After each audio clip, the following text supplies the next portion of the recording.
राम राम मंडळी, राम राम. आता ही तर चॅनल आहे शोभाताईंचा, पण मी आता राम राम घातलंय. कस काय जरा खावा. अगं खा ना, तुला आणलं. खाते की मी, तुम्ही बी खावा की. लय लय भारी दिसतंय, एकदम झकास, चिकन चिकन. काय भानगड आहे? प्रत्येक वेळेस नवीन नवीन साड्या, बारी बारी जम्पर, मस्त मेकअप. काय काय लय चांगलं चालली बाबा तुमची. होय का मग बाई, आता ही कुठं बघायला मिळायला लागलंय निम्म वय झाल्यावर. होय लय मी हालाकीचा दिवस काढले, तर काय सांगायचंय तुला. हा ही लिंबोळ्या आहेत, त्या लिंबोळ्या. हा हा दिसते ते. बघा, दिसते त्या ह्या लिंबोळ्या. दिसते ते की. लग्नाच्या आधी माझ्या आई वडिलांची लय गरिबी होती. होय तर नदीच्या म्हणजे तिथं मान नदी होती आमच्या गावाच्या तिथं, आणि नदीच्या कडेला लिंबाची झाडं, करंज्या. हा हा तर ही असल्या लिंबोळ्या विकायची, चाराने गोळा करायची मी गोळा. आणि किलो किलो व्हायला किती लागत असेल मला सांगा. तर ही 4 आणि 8 आणि किलोनं जायचं त्यावेळेस. बघा मी किती असेल, 4वी 5वीला होती. तर 4वी 5वीला तिथं चांगलं मिळालं असतात. आपल्या ताई आणि दादांनी बघितलं लिंबोळ्या, त्यांना पण आठवत असेल. लिंबोळ्या म्हणजे लिंबोळ्यापासून पहिला साबण बनवत असायची. अजून पण असतो ती, खेडेगावाने घेते ती ही लिंबोळ्या. होय हो, आता ह्याचा दर असेल बघ 50-60 रुपये किलो असेल. पण ना त्यावेळेस 4 आणि 8 आनेच होतं. हा तर असलं बघ. हो, लिंबाच्या झाडाखाली. तर त्याला बी लोक लय गोळा करायची, सगळी गोळा करायची. मग असं हुडकून हुडकून जायला लागायचं, गोळा करायचो. करंज्याची नदीला हे करंज्याची झाड आलेली नदी, असं खाली पाणी वाहायचं पावसाच्या दिवसात. तर ती असं करंज झाडावर चढायचो, खाली झोडपायचो, पाडायचो. तर ती नदीचं पण भ्याव होतं, तरी जात होतो आम्ही. बघा बाया. हो का आता म्हणजे. आणि परत ना लग्न झालं. लग्न झाल्यावर पण माझ्या आई वडिलांनी काय केलं, नुसता जोडा बघितला, इस्टेट बिस्टेट काय बघितले नाही. माझी आई काय म्हणली, ह्यांना काळ्या दगडावर रेग वाढायला येते. तर ही तिकडं काय पण करून खातेली, रेग वाढा येते म्हणल्यावर ह्याचा अर्थ ह्यांना लिहायला वाचा येतंय, ही काय पण करून जगू शकते. आलं लक्षात, आलं ना लक्षात.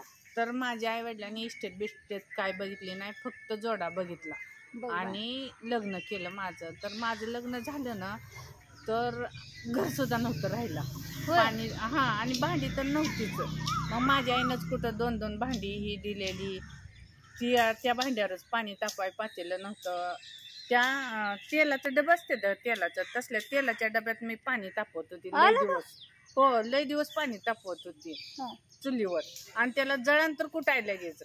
तर ती गुरांना वाढ घातलेल्या लोकांनी, तर ती 5-8 गुराच्या खालचं खाऊन खाऊन राहिलेलं, ते पष्टावर पाणी तापवत होती मी. आणि काय सांगायचं होतं बरं, माझी सासू लय आजारी होती ना. माझी सासू लय आजारी असल्यामुळं मग घरात काय हेच नव्हतं.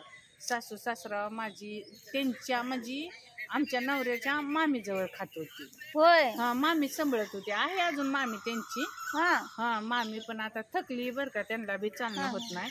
पण आमच्या म्हणजे माझ्या नवऱ्याचं लग्न होईपर्यंत त्यांच्या मामीनं सांभाळलं. आणि मग माझी सासू लय आजारी होती, एक जीव जायचा आणि एक जीव यायचा. असं घरात बाहेर तांदूळ पडतात, सासूचा इकडे जीव चाललेला, असा जीव चाललेला. आणि सगळी म्हणली की घ्या उरकून तांदूळ टाका लवकर, म्हातारीचं काय खरं नाही, असं नाही तसं नाही. आणि तसल्या गडबडीत तांदूळ टाकलं. आणि लग्न कसं झालं माहितीये का, हे राजीव गांधी मिळतं ना, त्या तारखेला लग्न झालं. होय, आणि सगळं बंद होतं, कुठंच काय भेटत नव्हतं. आणि इतका पाऊस पडलेला, सगळं मंडप फाटून गेलेलं. त्या ह्याच्यात स्वयंपाक करायला ती काय म्हणते ती चूल केलेली, त्या चुलीत पाणी बादलीभर, इतकं हाल झालं. मला शेलकाट पांघरून आणलेलं, पहिलं शेलकाट पांघरायचं असलं कुठलं शेलकाट. आताचं प्री वेडिंग आणि बघून तुमच्या मनात काय काय वाटत असेल का नाही? लय वाटतं की, पण पहिला काय वेगळाच होता, आताच काय. मग ज्या गोष्टी मला मिळाल्या नाही ती मी माझ्या पुरीला सगळ्या पूर्ण दिल्या बघ. असं केलं. आणि तसल्या मग ते लग्नात जिकडं तिकडं पाणी ही काढलं आणि पाणी तर लय लांबनं आणलेलं, लाईट गेलेली तर सगळं बंद पडलेलं असं झालं. आणि काय झालं परत ना मग लग्न झाल्यानंतर माझ्या सासूला दवाखान्यात नेलं. दुसऱ्या दिवशी लगेच लय झालेलं ना इनामदार डॉक्टरच्या इथं.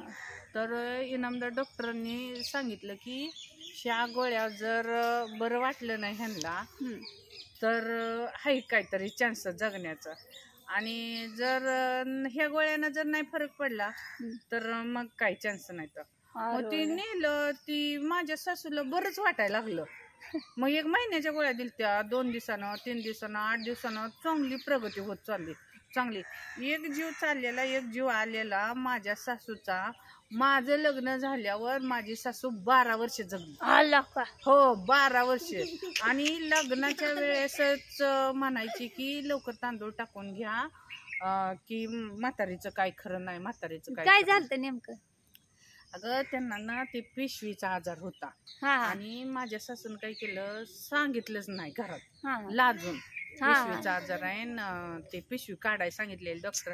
पहिली जुनी लोक अशी लोक लाजत होते, अजून आमची आजी लाजती कशाला बिन कशाला बिन. आणि ती सांगितलंच नाही सासून माझ्या लाजून. आणि मग ते जास्त झालं, जास्त झाल्यावर ना परत ऑपरेशन केलं. कुठं सोलापूरला. परत ऑपरेशन होत नव्हतं, फक्त ती शॉक दिला पिशवीला, असा शॉक दिला. शॉक देऊन ती जाळली होती पण ती सक्सेस झालं नाही. त्याच्यात जाळ्यामुळ्या राहिलेल्या. जाळ्यामुळ्या राहिलेल्या ना मग ती सासूला माझ्या लय त्रास व्हायचा लय. मग ते रक्तच थांबत नसायचं अंगात. मग माझ्या सासूला जवळजवळ महिन्याला 2 महिन्याला रक्त भरायला लागायचं. 2 बाटल्या 3 बाटल्या 2 बाटल्या 3 बाटल्या रक्त भरायला लागायचं. मग ते भरलं तर ते थांबत पण नव्हतं, लगेच ते पडून जायचं असं ब्लिडिंग. ब्लिडिंग होत होतं, ते राहतच नव्हतं. मग ते शरीरात जर रक्त राहिलं असतं ना तर अजून जास्त म्हणजे काय झालं नसतं त्यांना. पण ती शॉक दिलेलं होते ना ते जाळ्यामुळे राहिलेलं ते जंतू लय त्रास करत होते त्यांना. पण नंतर इनामदार डॉक्टरांना दाखवल्यावर त्यांच्या गोळ्या चालू ठेवल्या आम्ही. आणि त्याच्यावर मग माझी सासू 12 वर्ष जगली. 12 वर्ष जगल्यावर ना ते काय झालं, अजून पण काय झालं नसतं बरं का. पण ते रस्त्यानं अशा जाताना रात्रीच्या 6-7 वाजल्या होत्या आणि पुढनं एक माणूस आला आणि असं धडकवलंच. धडकवल्यावर इथं गुडघ्यातून पाय मोडला. पाय मोडल्यावर मग ती वय झालेलं होतं आणि मग वर्षभर तर झोपूनच होत्या. मग लय प्रयत्न केलं पण त्यातनं उठल्याच नाही त्या. असं झालं. मग ती त्याच्यात त्या आजाराने जोर केला. हिंडत फिरत होत्या ना त्यावेळेस ती बरं होतं. आणि ज्यावेळेस झोपून राहिल्या ना मग त्या आजारानं जोर केल्यामुळं मग ते हिथून हे गुडघ्याचं हे हाडूक असं वर निघलं होतं इथून खालचं असं, आणि हे मांडीचं हाडूक असं निघलं होतं असं. तर त्या आजारानं जोर केल्यामुळं त्यातच गेल्या बघ.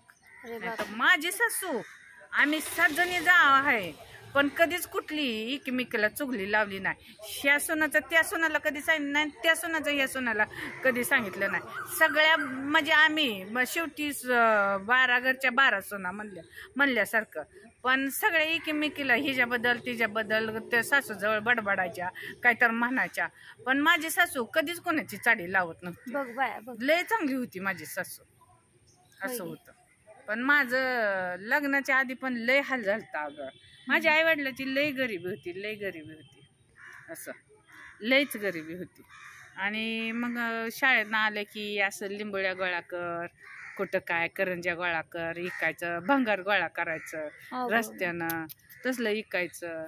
अंडी विकायची 1-2. त्या अंडी तरी आता महागले ती तरी, पण अंडी कोंबड्या ती विकायचं. आणि ह्याच्यावर चाललेलं. मग तेवढी शाळा आहे ना मला कशी तर हालातनं शिकवली बघ. तरी तुम्ही एवढं शिकून एवढ्या हालातीतनं पण आता किती तुम्ही चांगले दिवस आता आणले ते कष्टानं. पण एक मग मला त्यावेळेस शाळा शिकाय मिळली नाही. आणि मग माझ्या आईनं लवकर लग्न केल्यामुळं मग माझे सगळे इच्छा पूर्ण राहिल्या. मग मला नुसतं ABCD आहे हीच माहीत होती. ABCD म्हणजे इंग्लिश वाचायलाच येत नव्हतं. मग मला वाटायचं मला इंग्लिश वाचायला यावं. तर मला आता इंग्लिश येतं. कसं येतं वाचायला असं विचार बर. कसं? तर आता मी लॉकडाऊनच्या आधी 1-1.5 महिना स्पोकन इंग्लिशचा क्लास केला, आ? माहित आहे का? कल्ला कल्ला कल्ला. स्पोकन इंग्लिश क्लास मी आता केलाय. मग मला आता वाचा येतंय, समोरचा माणूस काय बोलतोय हे मला समजतंय. हा, इथून आतून जरी इच्छा असेल ना तर सगळं होतं. शिक्षणाला वय नसतं. बरोबर आहे का नाही सांग. आणि ह्या बाकीच्या गोष्टी म्हणून तर आता मी माझी इच्छा पूर्ण करून घ्यायला लागली. 100% करूनच घ्या इच्छा पूर्ण. म्हणून तर मी तर हाय बघा तुमच्या साथीला. काय म्हणून तर येते व्हिडिओ बनवायला.